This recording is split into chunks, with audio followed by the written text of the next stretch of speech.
decía en meses pasados, ¿cuándo me invitarán? Y no me invitaban. Hasta que me invité. Y luego, hermanos, he aprendido en el transcurso del ministerio que cuando quiero que me inviten otra vez, no termino la predicación. Y eso es lo que va a pasar hoy. Voy a comenzar, pero no la voy a terminar. Y así me quedo en pausa para que me vuelvan a invitar. Entonces, en algún momento del año volveré otra vez para terminarla. ¿Ok? Pero qué emoción, hermanos, qué bendición para mi esposa y para mí estar con ustedes esta mañana. Y en este tiempo de transición de la iglesia, agradecemos mucho el servicio de los laicos de esta iglesia que trabajan arduamente para sacar adelante la obra de Dios aquí en Tijuana. Dios les bendiga y Dios nos bendiga a todos y seamos y permanezcamos firmes y adelante. Amén. Vamos a orar. Quiero invitarles en este tiempo de oración, hermanos, que no me dejen orar solo. Normalmente dejan que ore una persona. Pero ahí donde esté usted, en la manera en que usted sepa orar, yo quiero pedirle que cierre sus ojos y hable con Dios. Y una de las cosas que quiero invitarle, si usted gusta hacerlo, es decirle a Dios: habla a mi corazón, Señor, esta mañana. Habla a mi vida, Señor. Usa tu palabra para hablarme. ¿Ok? Oremos al Señor. Dios Todopoderoso, qué bueno eres. Te amamos, Señor, te adoramos. Gracias por el perdón de nuestros pecados, por la sangre de Jesucristo derramada en la cruz del Calvario, para que por medio de ella tuviéramos redención y vida eterna, Señor. Abrimos tu palabra esta mañana con reverencia, con respeto, pero también, Señor, con hambre de ti. Deseando, Padre, en el nombre de Jesucristo, que tú hables a nuestras vidas, Señor. Que tú nos bendigas y que podamos, Señor, ser oidores y hacedores de tu palabra esta mañana.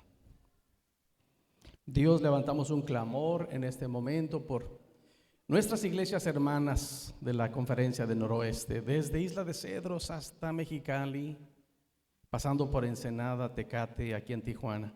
Padre, bendice cada pastor, cada iglesia, cada familia pastoral.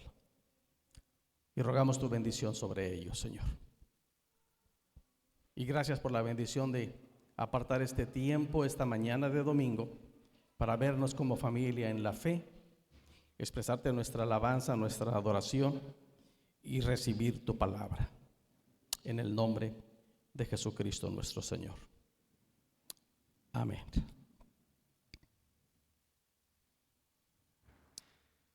Ahora, con mucho cariño, con mucho respeto, con mucho amor, dígale a la persona que está a su lado: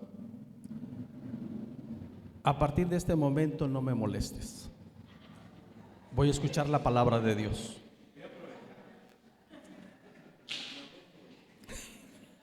Maridos, esa es la chance, de tener un ratito de libertad. Vamos a leer, hermanos, Hechos capítulo 2. Y después de leer voy a contarles unos testimonios de por qué así se puede. Y luego les voy a dar una receta. Voy a comenzar una receta. No la vamos a terminar, pero vamos a ver una receta. Son buenas las recetas, ¿verdad? Yo no sé mucho de cocina porque incluso el agua para el café se me quema, pero sé que se usan recetas. ¿Ok? Y partimos, hermanos, de aquí de Hechos capítulo 2. Vamos a ver del 42 al 47. ¿Ok?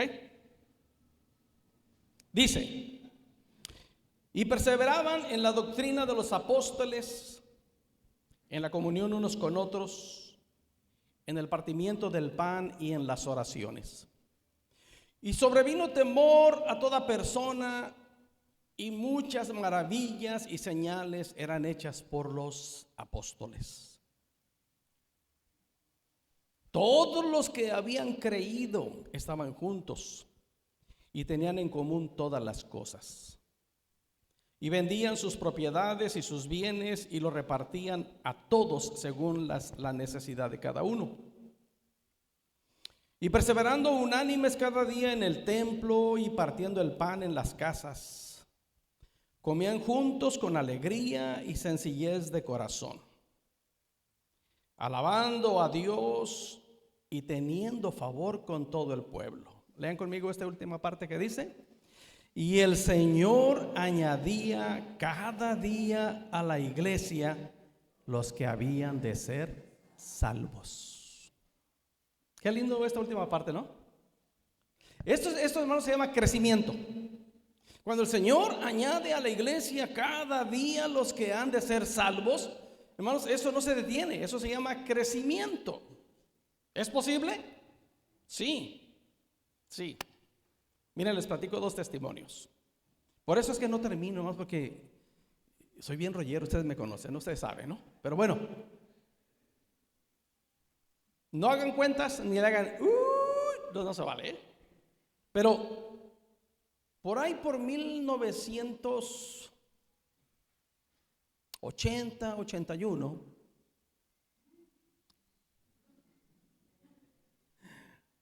tenía un amigo en Monterrey. En Monterrey hay una denominación muy fuerte, lo que es Monterrey Centro en el Distrito Federal, que se llama Centro de Fe, Esperanza y Amor. Es una denominación que nació en esos tiempos precisamente. Noé Salinas era el pastor de la iglesia Centro de Fe, Esperanza y Amor en San Nicolás de los Garza. A nosotros nos gustaba mucho ir a tocar a su iglesia. Era la iglesia de donde salió, los que se acuerdan de aquellos años, de esa iglesia salió el grupo Generación de Jesús.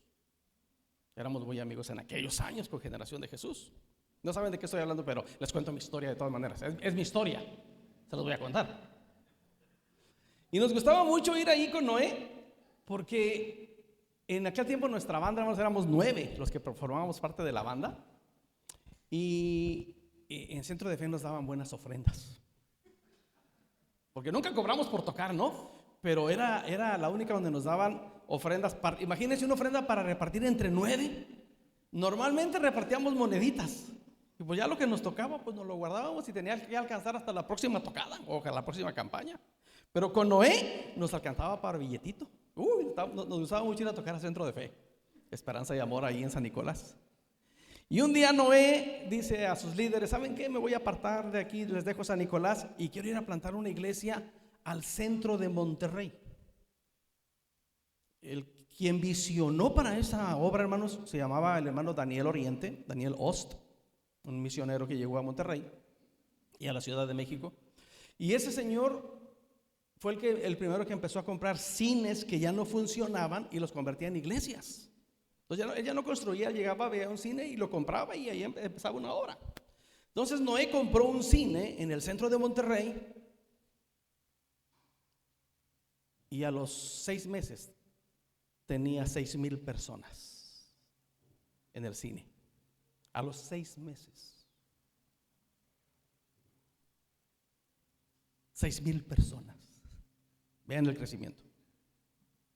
Noé inquieto, el Señor forzándome hace que le llegue ahí al cine una persona del crimen organizado en aquellos años,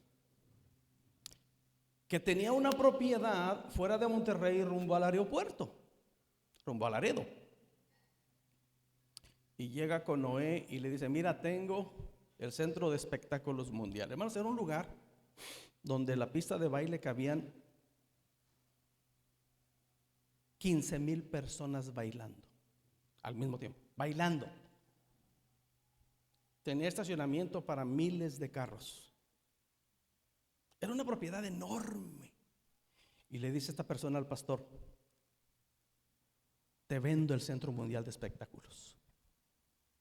Dice: no tengo dinero. Te lo vendo, te lo doy barato. No me interesa. ¿Por qué no te interesa? Mira, está fuera de Monterrey. La gente no va a poder ir. Cuesta mucho dinero. Dice: ¿cuánto tienes ahorita? En dólares. Y ustedes que usan dólares saben que hay un billete de dólar que no se gasta, que se guarda. ¿Verdad? ¿Cuál es? Y Noé traía uno de $2, porque allá es como aquí. Monterrey es como aquí, casi está en la franja fronteriza, pero con Texas. Y Noé le dice, $2. Dice, dámelos de enganche. Y lo demás me lo vas pagando. No, es que la gente no va a ir. Y como Dios usa a este hijo de Satanás. Y le dice, yo meto ahí cada fin de semana, viernes, sábado y domingo, 15,000 personas cada noche. ¿Tu Dios no puede meter gente a ese lugar? Le picó la cresta y le dice, te la compro. Y le compró, que se convirtió en el Centro Mundial de Oración. Cuando visitamos nosotros a Noé en esa iglesia, 6 meses después tenía 15,000 personas en la iglesia, en el Centro Mundial de Oración, de Centro de Fe, Esperanza y Amor. 15,000 personas en medio año. La iglesia sí puede crecer. ¿Me escuchan, hermanos? ¿Me escuchan, iglesia? La iglesia sí puede crecer, porque hay una promesa maravillosa aquí, hermanos.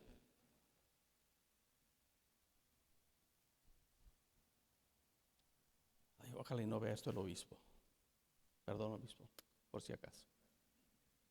¿Saben que no hay método de crecimiento que valga? No hay. No hay un solo método que diga, así crece la iglesia. No, hermanos. Y digo esto porque pues la iglesia de Latinoamérica, juntamente con nosotros, está tratando de impulsar un método de crecimiento que va funcionando muy poco a poco en todo Centro, Sur y Norteamérica. El mentado PIC.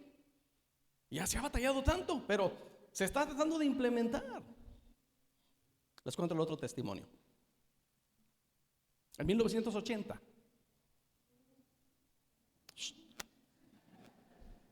había una iglesia en Corea que tenía 100,000 miembros. Una iglesia de la Iglesia de Dios del Evangelio Completo, del pastor Paul Yonggi Cho, o David Yonggi Cho, como se hace llamar en sus libros. Y era tan fuerte el impacto de Paul Yonggi Cho en el mundo que vino a dar un seminario a la Ciudad de México. Yo era estudiante bíblico en ese tiempo y acudimos un buen grupo del instituto a ese seminario a la Ciudad de México, en el Hotel México, en la parte más alta del Hotel México de ahí de la ciudad. Les voy a contar una historia, esa no se le digan a nadie, Pasé por una tentación esa vez. Estando en el seminario con el pastor Paul Yonggi Cho, habíamos ahí 5,000 recibiendo esa clase con el pastor Yonggi Cho del grupo, el sistema de grupos celulares. Así es como creció la iglesia de Paul Yonggi Cho, con el sistema de grupos celulares. Entonces estábamos ahí como 5,000 en el último piso del Hotel México. Y en el piso de abajo, hermanos, una noche estaba Rigo Tobar y su Costa Azul. Los que se ríen saben por qué. Oh, hermanos, a mí me encantaba la de tuvimos un sirenito. Se me enchina la piel nomás cuando la escucho. Ay. Y luego, triste y desgraciadamente, hermanos, tengo una pierna que no se ha querido convertir. Todo el tiempo que tengo de cristiano, empieza esa música y miren la pierna derecha empieza. Y yo le digo, sujétate, cara. Me cuesta trabajo dominar. Ustedes también, hermanos. Ustedes también tienen una. ¿Verdad, hermana, que sí? ¿Verdad que sí? ¿Cuál es la izquierda o la derecha? Las dos, padre. Y que se paró por sus piernas. Pero, hermanos, fue bien impactante porque íbamos subiendo al seminario con el pastor Cho y caminando y veo el letrero y veo la música y me asomo como 100 pelagatos ahí bailando. Dije, no, eso no sirve, mejor me voy arriba, habemos 5,000. Y estábamos ahí 5,000, hermanos, en el seminario de Igle Crecimiento. con un doctor, un maestro que tenía en ese entonces 100,000 miembros en su iglesia. Había dos cosas que me daban envidia de lo que él nos estaba enseñando ese día. Dice: hermanos, cuando yo estoy predicando, dice, bajo mi púlpito, ahí en la iglesia, hay un auditorio. En el auditorio principal, dice, abajo en el sótano hay un auditorio donde hay 2,000 personas orando por mí mientras yo estoy predicando. Yo dije, yo las quisiera de congregación. Y él las tenía como su equipo de oración.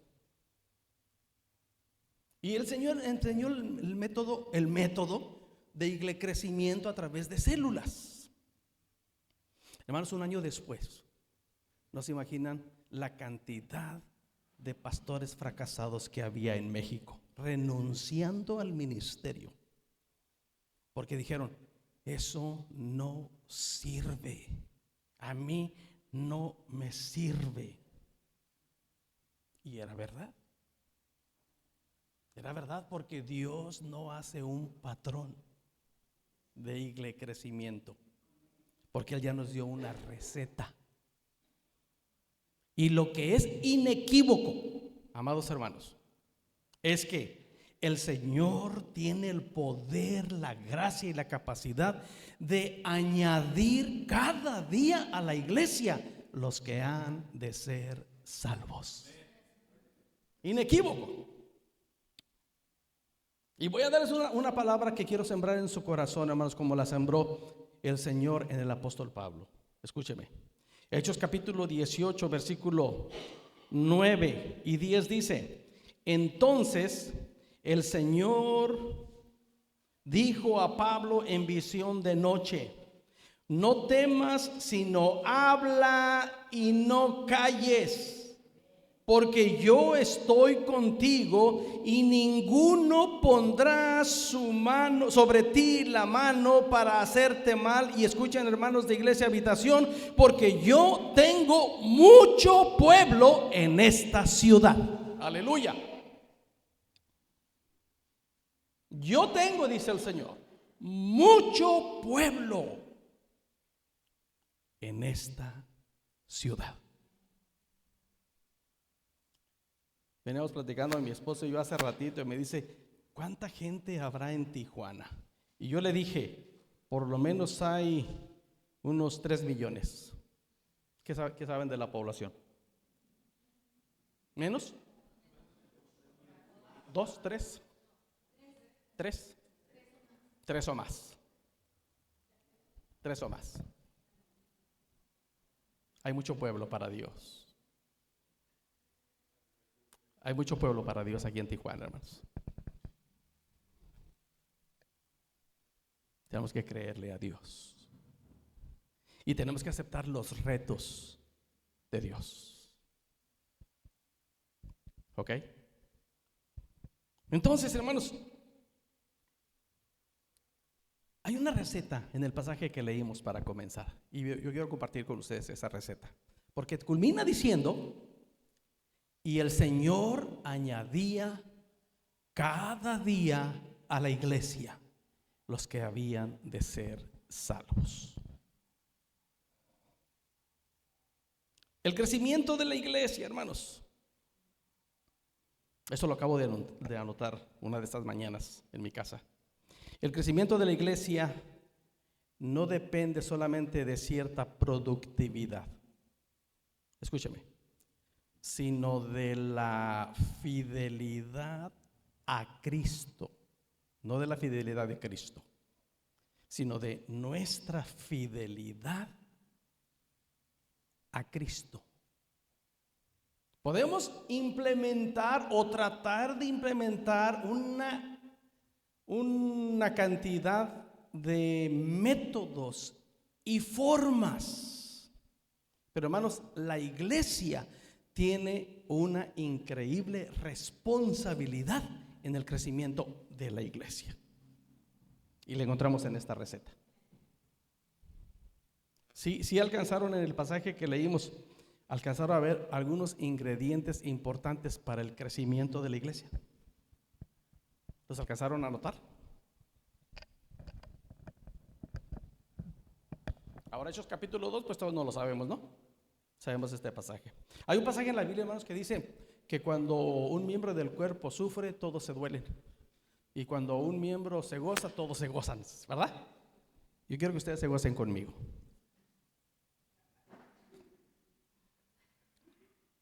Qué rico. Qué rico. ¿Se están gozando? Es lo que dice la Biblia. Cuando un miembro sufre, todos sufren. Cuando uno se goza, todos se gozan. La iglesia, hermanos, crece por la voluntad de Dios y por la participación de los creyentes. La voluntad de Dios y la participación de los creyentes. ¿Qué implica esta participación? Bueno, el pasaje que leímos nos lo enseña. Vamos a ver el primer ingrediente de dónde parte la iglesia, para que el Señor añada cada día a la iglesia los que han de ser salvos. Hechos capítulo 2, quiero que estén conmigo, por favor, ahí con su Biblia. Y voy a estar saltando aquí entre el versículo 41 al 47, voy a estar saltando aquí para encontrar esos ingredientes. Pero miren, hermanos, un ingrediente que me encuentro yo aquí. Tengo casi 40 años de pastor, hermanos. Y con lo que les voy a platicar, se los voy a platicar con conocimiento de causa. Y puedo contarles una infinidad de testimonios en base a este pasaje. El primer ingrediente, hermanos, lo encontramos en el versículo 44. De ahí partimos, de ahí parte la iglesia. ¿Ok? ¿Cómo comienza diciendo? Perdón, dije 41, ¿verdad? No, 44, en el 44. ¿Qué dice el 44, hermanos?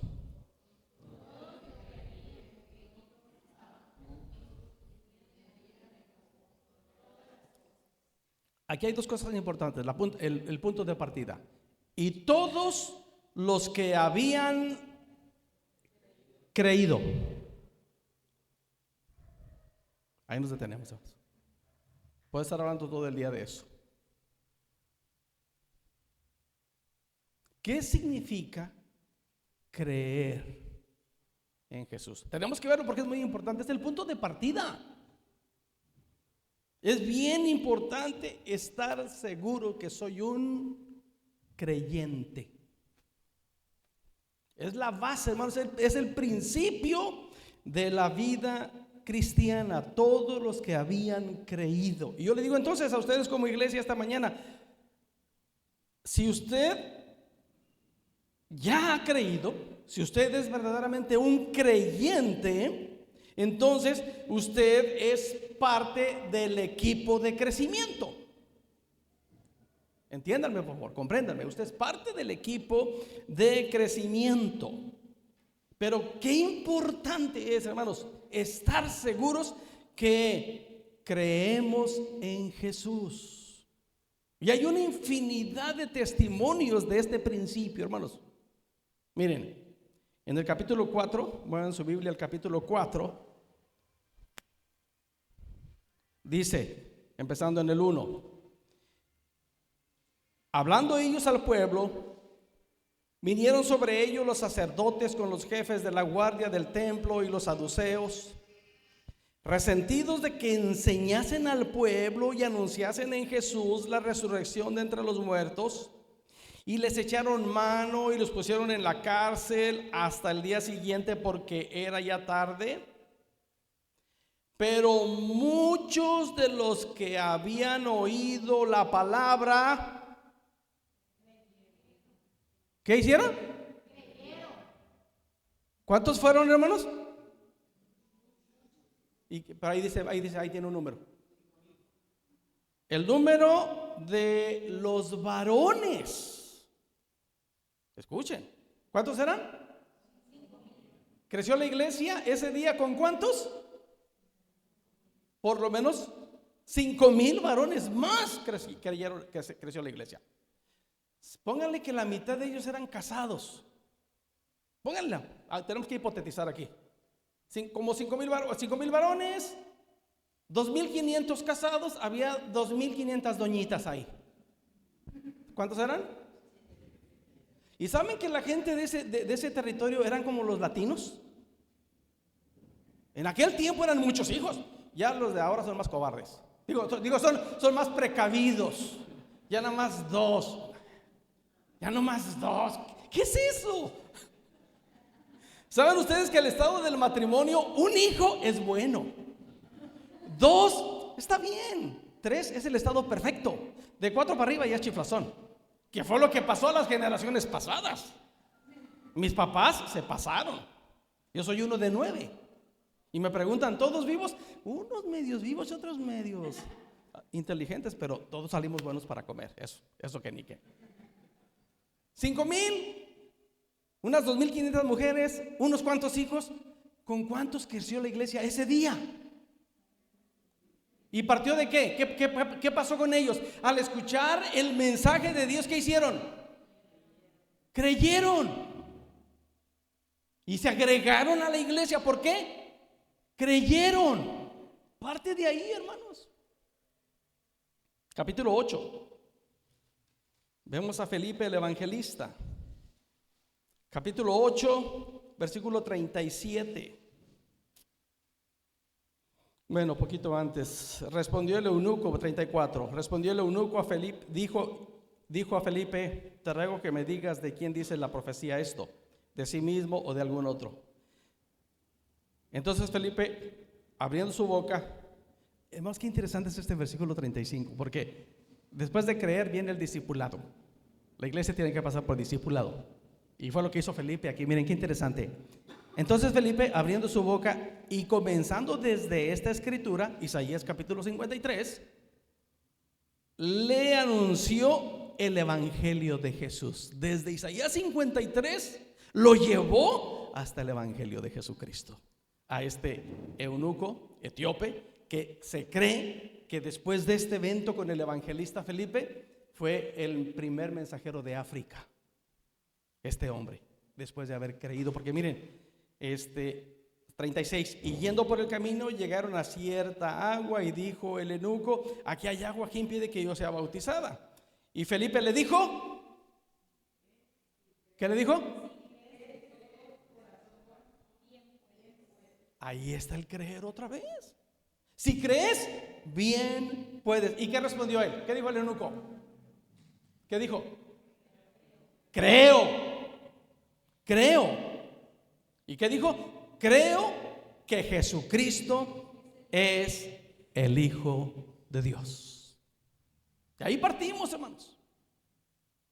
Ahí empieza la receta. Creer. Capítulo 11.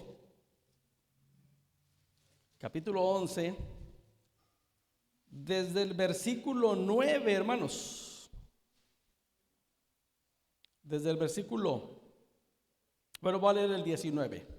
Fíjese bien. Ahora bien, los que habían sido esparcidos a causa de la persecución que hubo con motivo de Esteban, pasaron hasta Fenicia, Chipre y Antioquía, no hablando a nadie la palabra, sino solo a los judíos. Pero había entre ellos unos varones de Chipre de Cirene, los cuales cuando entraron en Antioquía, hablaron también a los griegos anunciando el evangelio de Jesús. Y la mano del Señor estaba con ellos y gran número. Y después de creer, se convirtieron al Señor. Creyeron y se convirtieron al Señor. Y la mano del Señor estaba con ellos y gran número creyó y se convirtió al Señor. Llegó la noticia de estas cosas a oídos de la iglesia que estaba en Jerusalén, y enviaron a Bernabé que fuese hasta Antioquía. Miren, hermanos, qué misterio tan tremendo está aquí en este versículo. Escúchenme, mire. Cuando llegó y vio la gracia de Dios, se regocijó. Híjole, no se imaginan cuántas veces me pregunté: ¿qué vieron? ¿Qué significa ver la gracia de Dios en la iglesia? Y en el contexto no es más que un puñado de creyentes fieles a Cristo.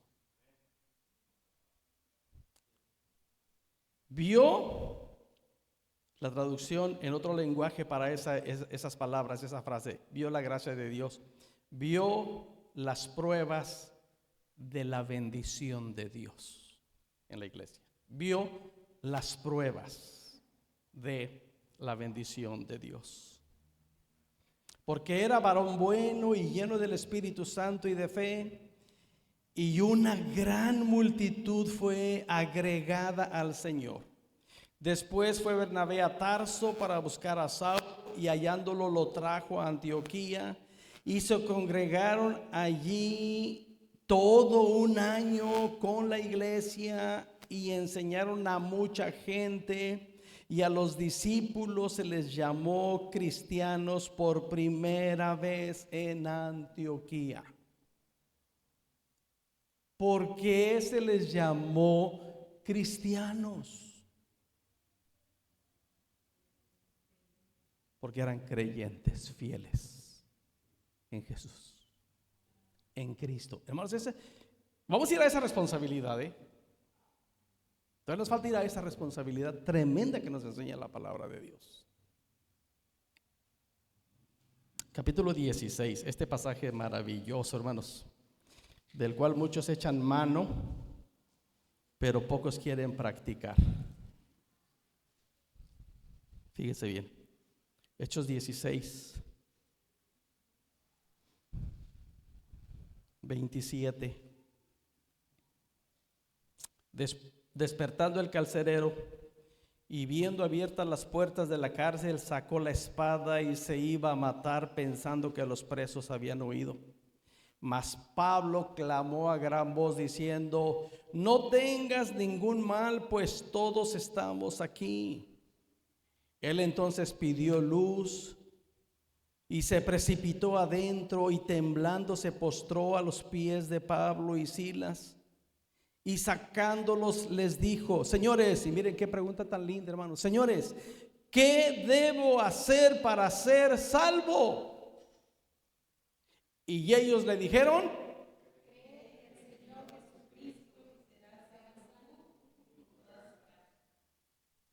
¿qué tenía que hacer?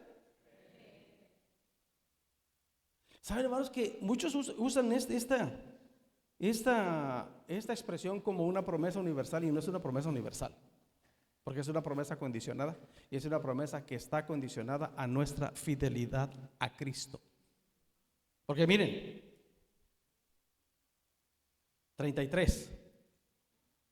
Y tomándolos en aquella misma hora de la noche, les lavó las heridas, y enseguida se bautizó él con todos los suyos.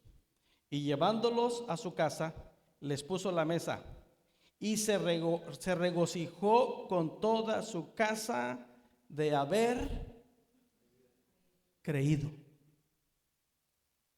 a Dios. ¿Cómo empieza la iglesia, hermanos?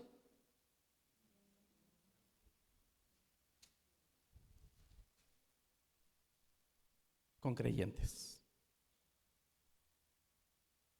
Ahora miren, qué interesante. Hablo a los adultos.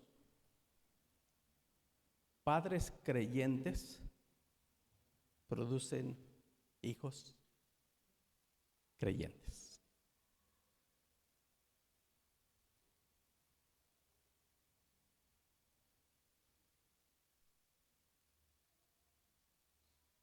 Hay una terrible, hermanos, consecuencia dentro del cristianismo, de las iglesias cristianas.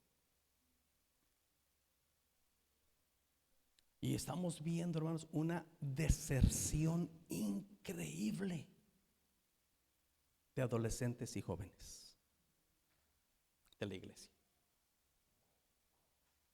Y le voy a decir la razón.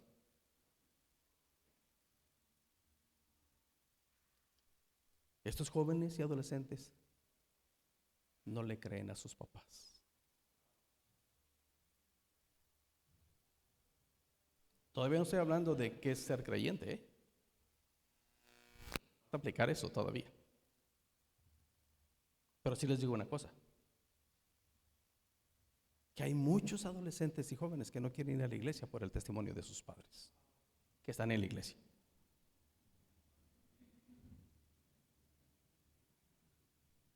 Porque dicen creer, pero no creen. Porque un verdadero creyente transforma su vida. Un verdadero creyente vive en una vida transformada. A un verdadero creyente, hermano, se le puede aplicar según a los Corintios 5:17. De modo que si alguno está en Cristo, nueva criatura es. Las cosas viejas pasaron, y aquí todas son hechas nuevas. Cuando yo tenía 7, 8 años, hermano, mi papá era pastor. Yo aprendí a tocar y yo me sentaba en la esquinita aquí de la banca con mi guitarra de caja y yo ayudaba a mi papá con las alabanzas. Una iglesia de 100, 120, 150 personas.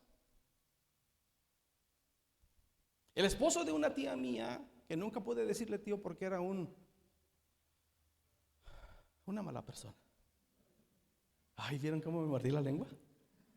Me costó trabajo, pero lo logré. Era una mala persona. Era el tesorero de la iglesia. Así son todos los tesoreros. No se crean.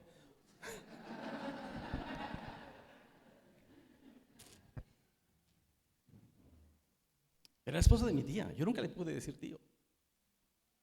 Y yo me di cuenta cómo ese tipo de liderazgo maltrató la vida de mis padres, como hijo de pastor. Y de ahí, hermanos, yo viví una vida que por la pura misericordia de Dios me puedo parar enfrente de ustedes. Una vez platicando con mis nietos le dije, mira hijo, ¿sabes qué soy yo? En los finales de los 70s. Dice, le digo, yo era un tazo dorado.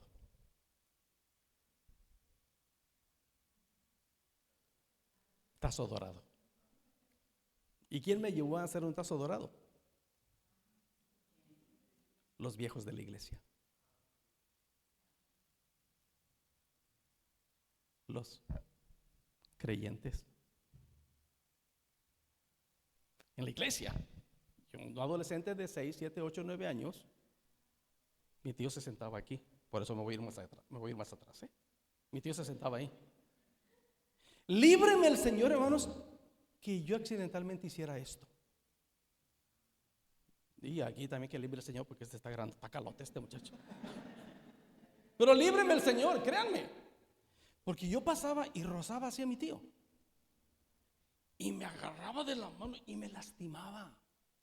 Y me decía, chamaco idiota, fíjate por dónde caminas. Y luego estábamos cantando, firmes ya de... Y se levantaba y levantaba la mano.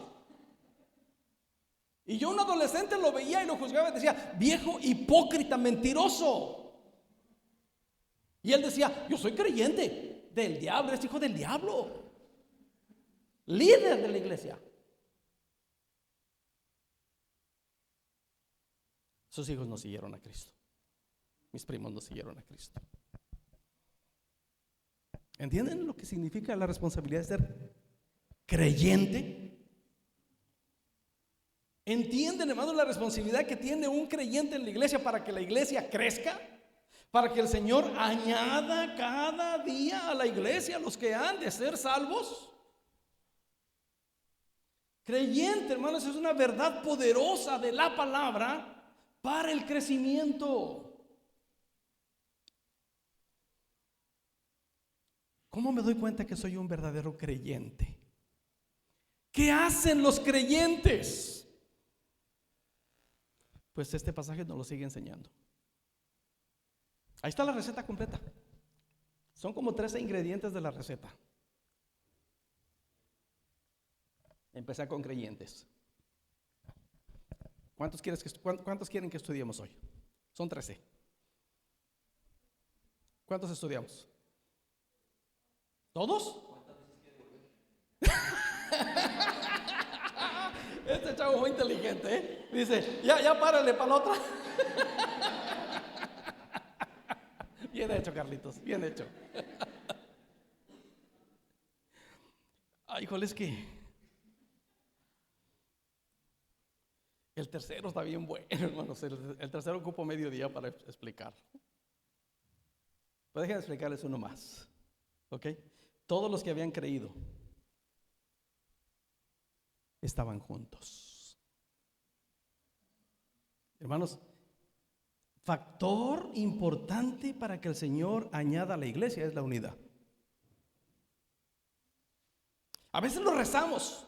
Hermanos, rezamos el Salmo 133 literalmente como un rezo para un culto, para una confraternidad, para un evento en el que nos juntamos y todos decimos, vamos a leer el Salmo 133, ¿se acuerdan? ¿Y qué dice? Vamos a decirlo todos, dice: mirad cuán bueno y cuán delicioso es habitar los hermanos juntos en armonía.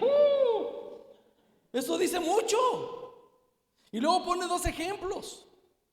Es como el rocío de Hermón, que bañaba todo ese territorio, o como el aceite de la unción sobre la barba de Aarón, que le mojaba desde la mollera de la cabeza hasta los bordes de sus vestiduras.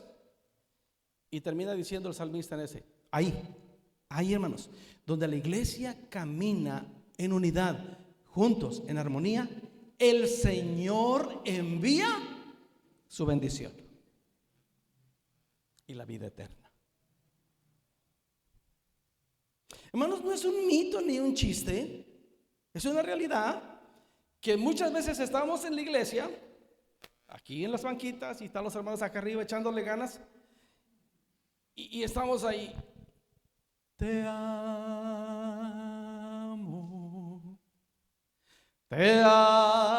y estamos cantándole al Señor, ¿no? Es todo lo que quiero decir, y te amo, Señor, te amo, te amo.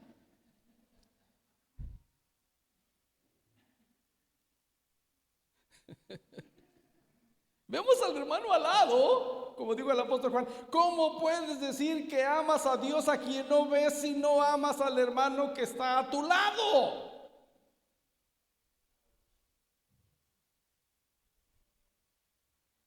Y hermanos, si pudiéramos ver el trono de Dios en este momento, cuando estamos diciéndole te amo, Señor, créanme que muchas veces podríamos ver a Dios desde su trono haciéndole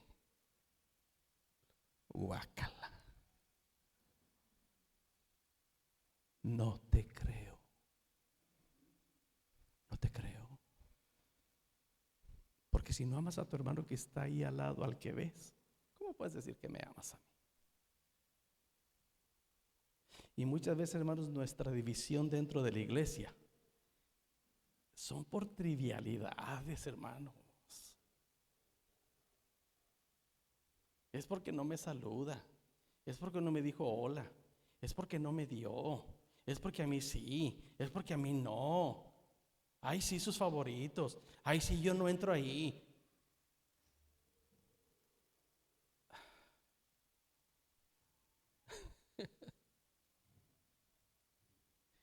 Los creyentes, según enseña este pasaje, estaban juntos.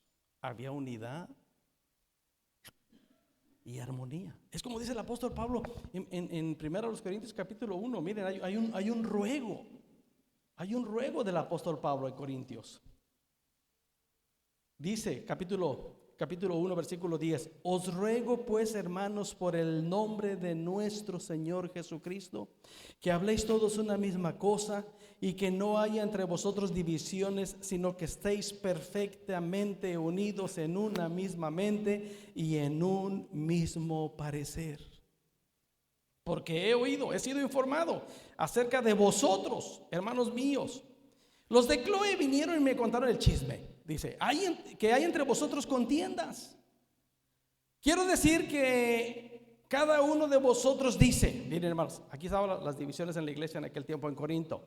Yo soy de Pablo. Otros decían, no, yo soy del gran Apolos. Y otros decían, no, yo soy de Cefa. Y los más espirituales decían, nosotros somos de Cristo. Es como decir en este tiempo, yo soy de la iglesia bautista, yo soy de los nazarenos, yo soy de este. Y dice, nosotros somos de la Santísima Iglesia Metodista Libre. ¿Qué? ¿Somos la última Coca-Cola del desierto? No, no. Estad perfectamente unidos. Qué lindo, hermano, es saber que hay una iglesia ahí, iglesia que cree en Cristo. No vamos a juntarnos con grupos anticristianos, pero un grupo cristiano dice: no, yo tengo a Cristo en mi corazón. Hermano, gloria a Dios, hermano.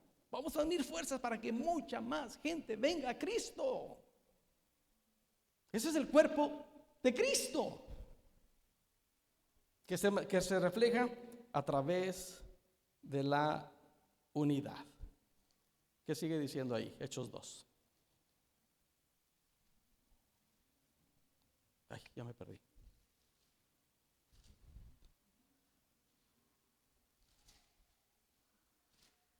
Perdónenme, siempre me ha gustado tener la Biblia, aparte de mis notas. Dice, número 3, hermanos. Y perseveraban, me brinco al versículo 42, hermanos. ¿Qué hace un creyente? Miren, hermanos, y perseveraban en la doctrina de los apóstoles. Ahí hay varias cosas, por eso no voy a leer esta parte y aquí voy a terminar. ¿Ok? ¿Ya tienen hambre, hermanos? ¿Sí? Sí, porque yo sí. A ver, ¿cuántos tienen hambre? No. Ok. Vamos a hacer un ejercicio, miren, para que despierten. ¿Quién me da 5 minutos más para terminar? 5 minutos, levante la mano. Levántela, para que no fija. Levántela. 5, 10, 15, 20, 25. Si me enseñaran a hacer video desde chiquillo, hermano, no. Perseveraban en la doctrina de los apóstoles. Escúchenme esta verdad bien poderosa, hermano. Y de aquí quiero animarlos y retarlos. ¿Qué es la doctrina de los apóstoles? Hermanos, es la enseñanza que se transmitía verbalmente en aquel tiempo. Para nosotros se llama Nuevo Testamento. Tenemos que perseverar en las enseñanzas del Nuevo Testamento. ¿Cómo podemos, hermanos, perseverar en las enseñanzas de los apóstoles? ¿Cómo podemos perseverar en las enseñanzas del Nuevo Testamento? Número 1, leyendo la Biblia.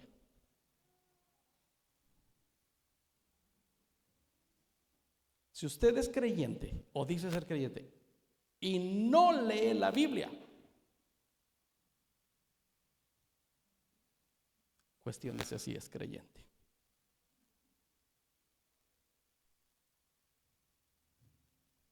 Así de poderosa es esta palabra, hermanos. Usted tiene que conocer la palabra de Dios. Y la única manera es leyendo y estudiando la palabra de Dios para poder permanecer en la doctrina.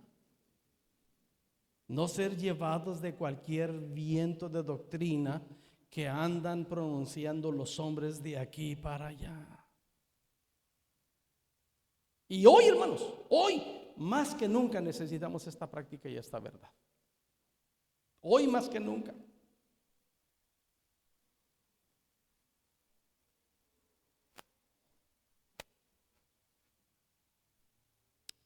De Villas del Campo para allá, yo sé que eso no pasa para acá, es de Villas del Campo para allá. No es de Tepic para allá, ya me vine más para acá, ya es de Villas para allá. ¿Saben ustedes que hay mucha gente en este tiempo que se está alimentando de videitos de YouTube? No se imaginan cuántos han venido a preguntarme a la iglesia: pastor, ¿debemos ofrendar y diezmar? Pues claro que sí, no le roben a Dios. O sea, me preguntan, digo, claro que sí. Es que, hermano, vi un video y dije, ¿dónde lo viste? En YouTube.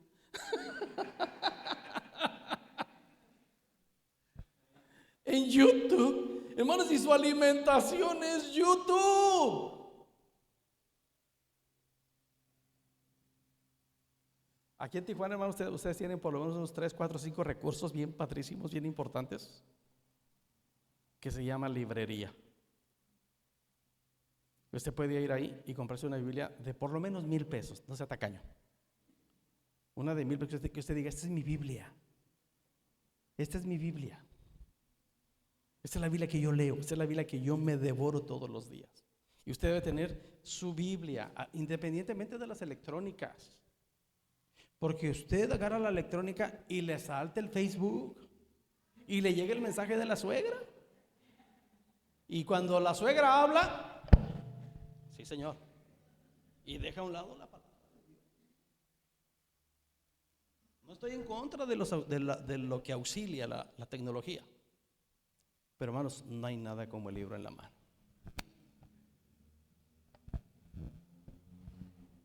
No hay nada como volver a las sendas antiguas. No quiero presumirles, hermanos.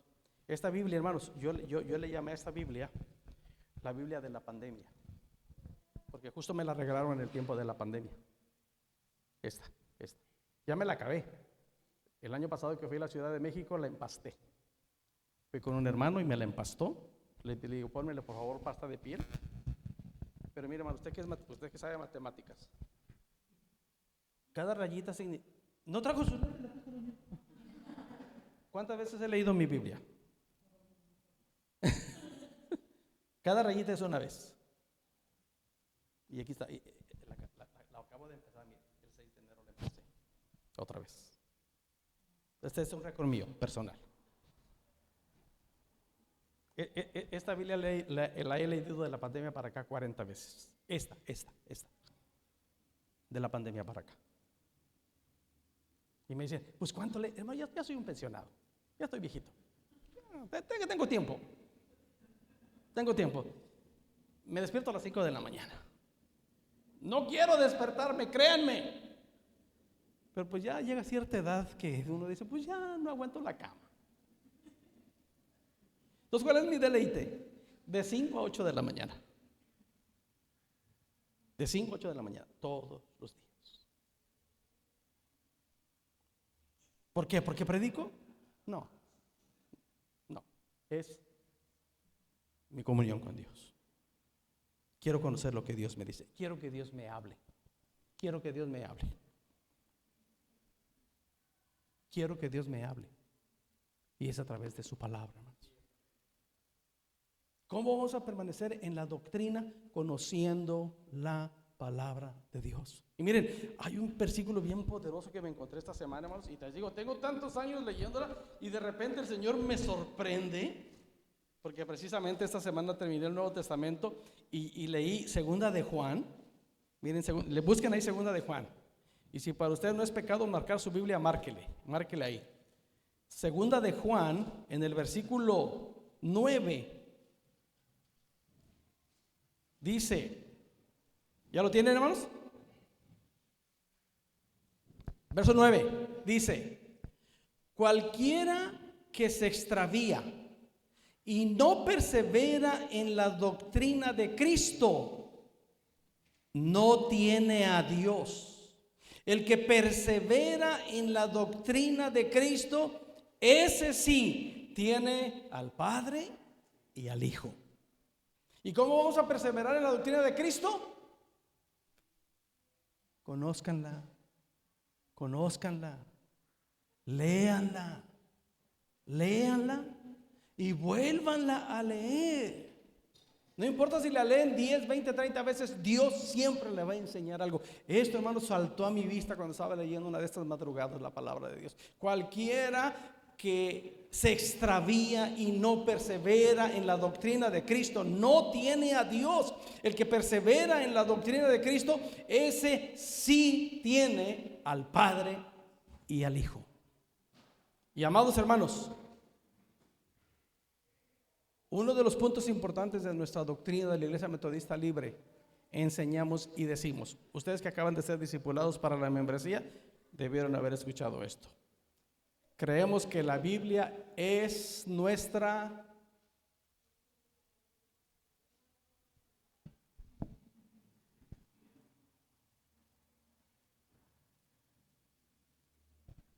Creemos que la Biblia es nuestra regla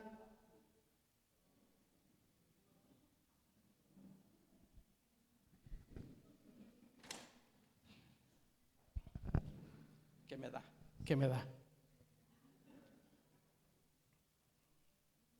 Voy a terminar diciendo algo muy fuerte, hermanos. Créeme. La Biblia, la palabra de Dios, es nuestra regla de fe y conducta. Así lo enseña el capítulo primero de nuestro libro de disciplina, para ser adoctrinados al bautismo y a la membresía. La Biblia, la palabra de Dios, escúcheme, es nuestra regla de fe y conducta. Porque así permanecemos en la doctrina de los apóstoles, es decir, en las enseñanzas del Nuevo Testamento. ¿Por qué, hermanos? ¿Por qué muchas veces se detiene el crecimiento de la iglesia? Porque nuestro testimonio ante la comunidad no es el testimonio de un creyente. Nos damos ciertas libertades, nos atribuimos ciertas libertades que van contra la palabra de Dios. Tenemos cierto lenguaje y vocabulario que no va acorde a un hijo de Dios. Comenzamos a tener relaciones fuera de la iglesia que no van acorde a la palabra de Dios, hermanos. En el Nuevo Testamento aprendemos, por ejemplo, no os unáis en yugo con los incrédulos.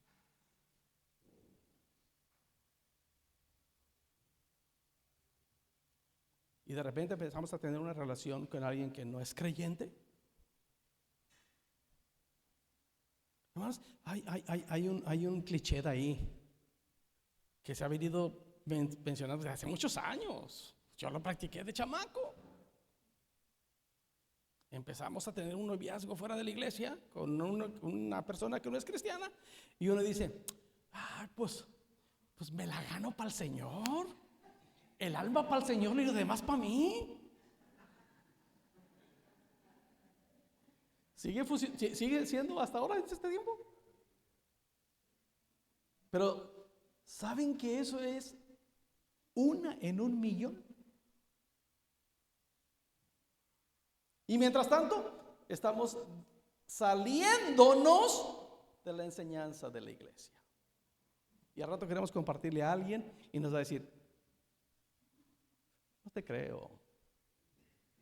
No te creo lo que me estás diciendo. Porque le vamos a decir a alguien: mira, Cristo puede cambiar tu vida. No te creo. Mira cómo vives. Mira lo que haces. Mira cómo te portas. Y cuando debemos ser puerta para que alguien más venga a Cristo, esa misma gente, si tiene el valor, nos va a decir: no te creo. Porque estamos caminando fuera de la enseñanza de la palabra de Dios. ¿Verdad que es fuerte? ¿Verdad que yo les dije voy a terminar con algo fuerte? Pero hermanos, estamos hablando, finalmente, no perdamos la brújula, estamos hablando de crecimiento de la iglesia, que comienza con creyentes que viven en unidad y que son fieles a la doctrina de la palabra de Dios. En este caso, la doctrina de los apóstoles. Ahí le paramos. ¿Le ponemos pausa? Ay, que Dios nos ayude. Ahora entiendo más. Me van a decir ustedes: pues por eso no lo invitaban, hermano. Yo sé.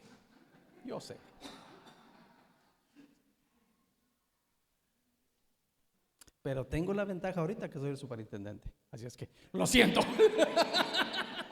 No se crea. Trabajamos con un lindo equipo de aquí de la iglesia. Hermanos, reflexione un momento, hermanos. Reflexione muy, muy honestamente para usted mismo. ¿Soy un verdadero creyente en el Señor? Hay algo que estorba mis relaciones en la iglesia. Hay quien me cae gordo en la iglesia. Tiene que vencer eso. En el nombre del Señor. Me doy libertades que la Biblia no me permite. Salgo de las enseñanzas de las Escrituras para vivir mi vida. Piensen en esto, hermanos. El final del sermón es este: el Señor añadía a la iglesia cada día los que habían de ser salvos. Yo les digo una cosa, hermanos. Sigo sus reuniones. Gracias a Dios por la tecnología. Los veo. Escucho a los que están aquí al frente. Hermanos, Iglesia Habitación tiene un potencial extraordinario.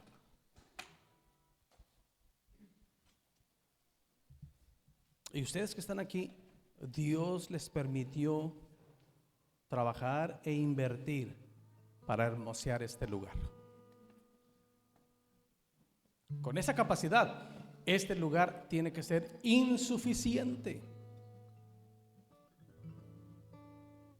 Tiene que ser. Porque Dios quiere hacer algo en ustedes y con ustedes, hermanos. Créanselo. Yo que los veo desde fuera, yo les he dicho a los que he podido, tienen cosas lindas pasando ahí en la Iglesia Habitación. Muy lindas.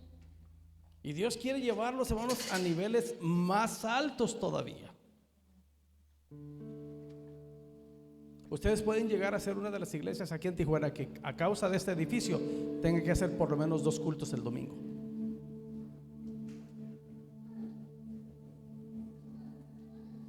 Una iglesia de las más grandes en Guadalajara, hermanos, se llama Casa de Oración. El pastor Chuy Olivares. Él es pastor de 15,000 personas. No caben 15,000 en su templo, caben 2,000. Pero él empieza cultos el sábado en la tarde, 3 cultos el sábado en la tarde y el domingo todo el día, allí en Guadalajara, para poder pastorear 15,000 personas. Culto y culto y culto y culto y culto y culto. Así son nuestras instalaciones. La habitación tiene que hacer 3 cultos, uno el sábado y 2 el domingo. Pensé que se iban a emocionar.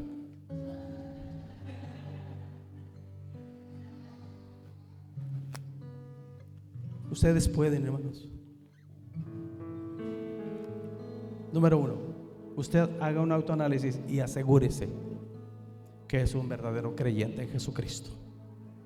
¿Listo para dar testimonio? ¿Cómo? Caminando en unidad. Y número 2, manteniéndose fiel y firme en la doctrina de la palabra de Dios. Vienen más. La receta queda incompleta, pero le dejo 3 ingredientes para orar y analizar, y que el Espíritu Santo añada bendición a esta palabra en vuestros corazones. Pónganse de pie, hermanos.